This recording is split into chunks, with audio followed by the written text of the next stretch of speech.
Praise the lord ప్రియులారా, ప్రభు మాట్లాడుతుండగా విందాము.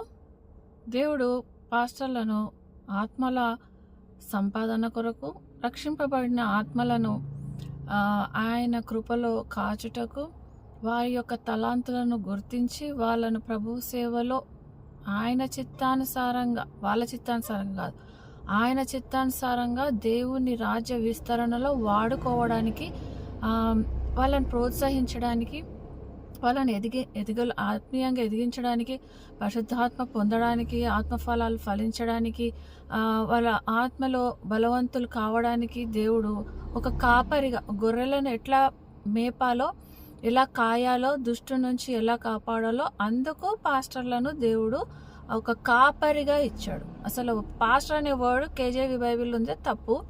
అయితే ఆయన కాపరి, షెపర్డ్. ఈ షెపర్డ్ బీద వాడు ఉంటాడు, ఆ గొర్రెలతోటే ఉంటాడు. ఆ గొర్రెలు కూడా బీదవే ఉంటాయి, వాటికి ఏ సంపాదన ఉండదు. ఎప్పుడన్నా కోసుకొని అమ్ముకుంటే అమ్ముకోవచ్చు, దాంతో డబ్బులు వస్తాయి. సో వీళ్ళేం చేస్తున్నారు, నిజంగానే ఆ గొర్రెలను పిండి పిప్పి చేసి, బైబిల్లో ఉంది కదా, వీళ్ళు గొర్రెలను కాయరు, గొర్రెలను మేపరు, మందల్లో మంచివి కొవ్వు పట్టినవి అంటే బాగా డబ్బున్న వాటిని ఏం చేస్తారంట, వధిస్తారంట. కాబట్టి వీళ్ళు కుక్కలు, తిండిపోతులని దేవుడు బైబిల్ గ్రంథంలో వీళ్ళ గురించి చెప్పబడే ఉన్నది.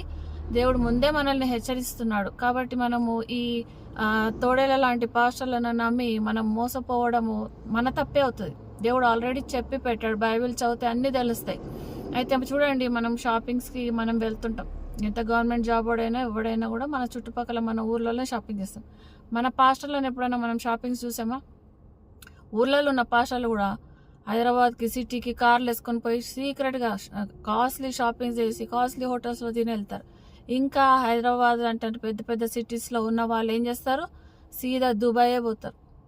వాళ్ళకి అన్ని డబ్బులు ఎక్కడి నుంచి వస్తున్నాయి? వాళ్ళు షాపింగ్, మా భార్యకు నేను గోల్డ్ కొనిచ్చాను, నేను డైమండ్స్ కొనిస్తాను, అది ఇది అని వాళ్ళు ఎంతో ఓపెన్గా డిక్లేర్ చేస్తున్నారు. వాళ్ళు వేసుకున్న సూట్ ఎన్ని లక్షలు, వాళ్ళ బట్టలు, పట్టు చీరలు లేని పాస్టర్ అమ్మ బయటికి వెళ్ళరు, కారు లేని కాలు బయట పెట్టనే పెట్టరు. ఇవన్నీ ఎక్కడి నుంచి వస్తున్నాయి?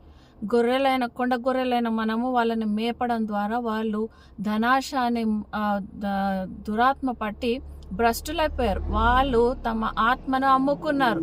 మనం వారి దగ్గరికి వెళ్తే మనల్ని కూడా వాళ్ళు చంపేస్తారు. సాతాను దేనికి వస్తాడు? Kill, steel and destroy.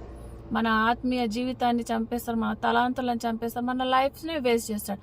ప్రభువుకు ఉపయోగకరంగా ఉండకుండా చేయడమే వీరి లక్ష్యం. కాబట్టి వీళ్ళ చెరలో నుంచి మనం ఎంత తప్పించుకుంటే అంత మేలు. మీ పాస్టర్లను బాగా గమనించండి, వాళ్ళ లైఫ్ని చూడండి, మీకే తెలిసిపోతుంది. దేవుడి వాక్యాన్ని దీవించును గాక.